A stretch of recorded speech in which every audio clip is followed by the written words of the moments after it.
Katz and Cosby, entertaining and informative on the Red Apple Podcast Network. Well, we have a new United States Senator in South Carolina, and, it's the sister of Lindsey Graham.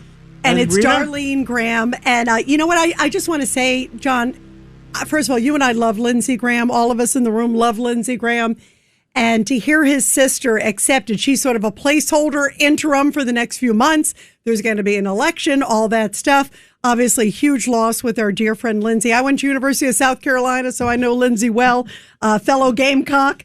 But the sister said, John, one of the most beautiful lines today. She came out and she said, Lindsey was always there for me. Now I'm going to be there for him because he adopted her when she was like 13 and both of their parents died. He raised her. Yes, he actually raised her. He technically adopted her because if something were to happen to him, he wanted to make sure she had like the benefits that he had. I mean, what an incredible human being. And in the studio with us right now, we have a comeback guy who hasn't been here in a month. Comeback. We miss him. I'm not working for a living. And I'm not going to pay you for this month that you haven't been here. And I'm going to double your salary for the next month. Okay. We have Tony Carbonetti, the chief of staff of Rudy Giuliani and big businessman these days. And thank you. Welcome back, Tony. We missed you. Yeah, we missed you, Tony. It's Great been a to be while. back. He came back for the M&Ms. Yeah, and exactly. And as we're talking I work about for M&Ms. We're talking about Lindsey Graham, the Emir. John and I were both like the It's Emir one of of your best Qatar. I was actually in Doha in May. Sheikh Hamad bin Khalifa Al Thani, Who's the father, yes, of the current Emir, but also the father of modern day Qatar. Yes. They should teach a class at Harvard at how to build a country the right way. Because unlike Venezuela, which we all see has all these natural resources and has done everything wrong, okay, this is a country that he ran a bloodless coup in 1995 to take over.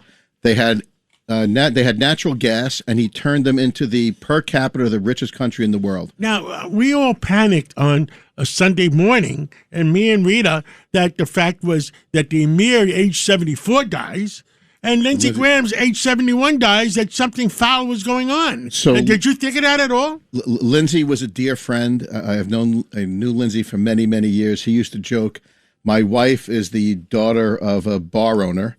And Lindsey says, I grew up in a bar and she grew up in a bar. So he bonded with my wife.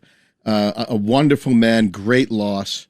I don't know how we replace him. Yeah, I don't know either. And one of the few last people, of the three amigos. Yeah, I was about to say one of the people were it was refreshing, guys. And we have with us Michael Cohen and our we new also star for WABC. Yay, bravo. Hello. Wait, hang on. We need some applause for you for your great show yesterday, your debut.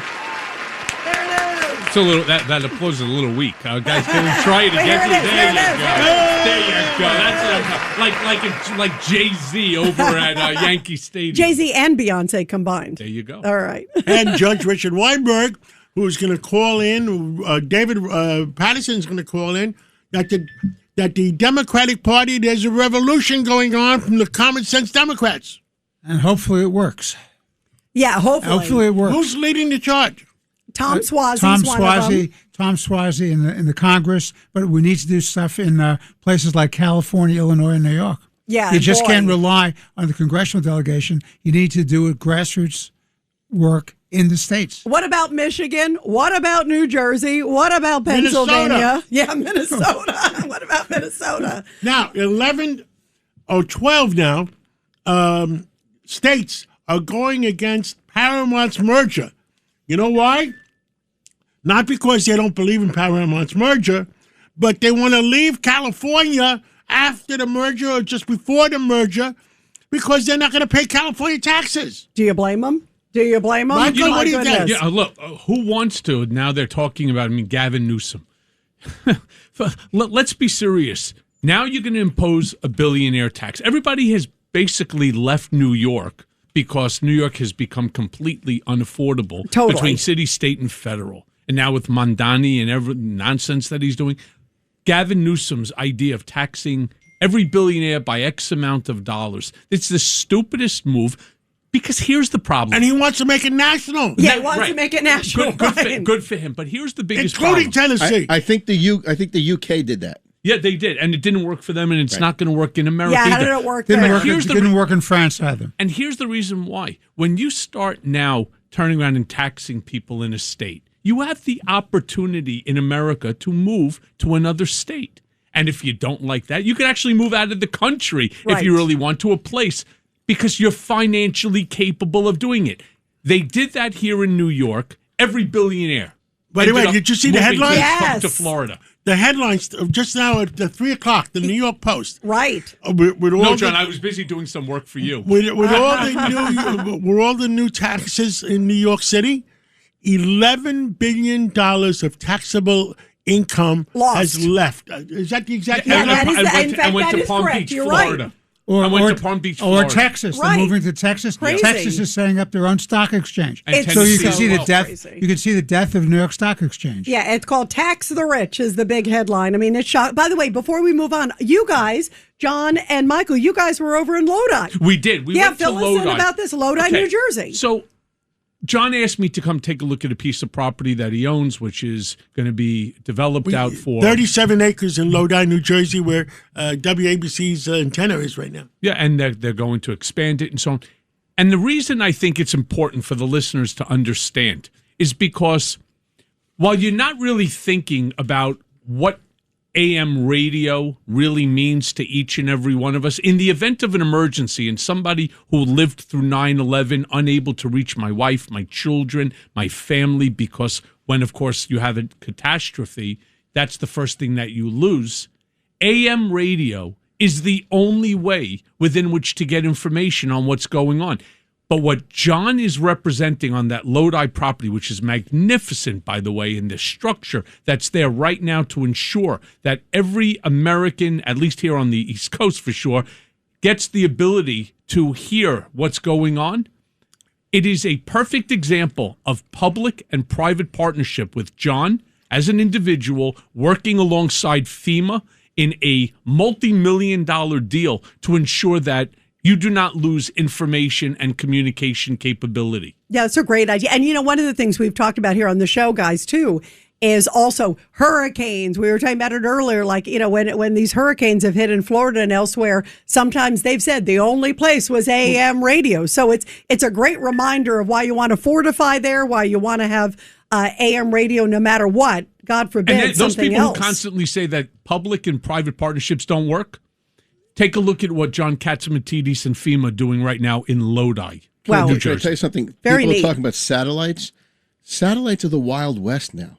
20 years ago, there was, I think, less than 3,000 satellites in low Earth orbit. Now there's over 20,000.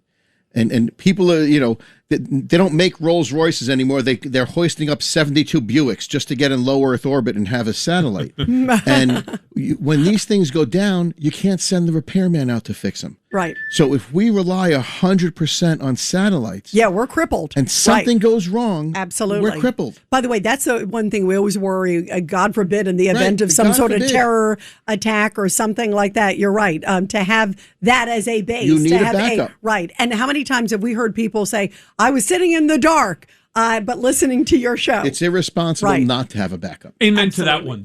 That's actually the thought I was trying to get out. I just couldn't really think of it. It is irresponsible. Yeah, it is. You got to have it. Yeah. Absolutely. Well, I can't wait to hear more and see more about Lodi, too. Very cool. Well, you know, I actually listen, have one more question that I'd Go like ahead. to ask your other guests. When you're talking about, for example, Qatar, and you're talking about what's going on in the Middle East, they're such an important, they're so important. The fake news that came out after the Amir's death, after, of course, Lindsey Graham's death, it's yet again why I talk about it even on my show, right? When you know, we have a fake news segment.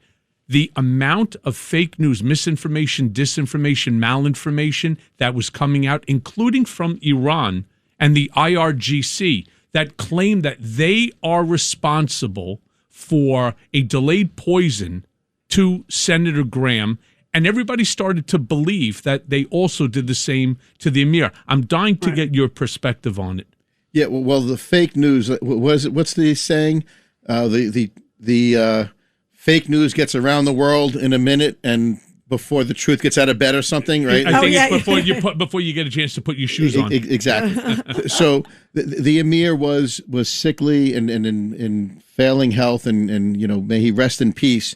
And Lindsey, they came out and said had a heart issue. Yes, but they can take credit for the sun coming up tomorrow. Right, Iran. They didn't kill Lindsey Graham. They didn't kill the emir. They're not. They're not as powerful as they like to think. How about the fake news about that the you Russian? learned? Right. How about the fake news you learned today about President Trump running back to the White House? Yeah. So it was interesting because right as that was happening, there was a news article about Trump being shuttled immediately back to the White House. Interestingly enough, if you look at the photo, it's raining outside. And it wasn't raining at all in D.C. and you know what's scary, Michael? Michael? We ultimately figured out that it was fake. Michael, there was footage of it too. Like I remember because I saw it when it broke, and I went, "Oh, that's wild." And then I realized, "Oh, wait a minute, that looks like something that was posted a few days before." Yep, it's scary. And that's what they're trying to do. They're trying to create this fake narrative for biological warfare. Because if they can't beat us on the ground, they're going to try to beat us in our minds. Right. And AI and all that stuff makes it so crazy. AI is scary. Yeah. By the way, I met the emir a number of years ago when I went to Doha. Really amazing. The former emir. Amazing man.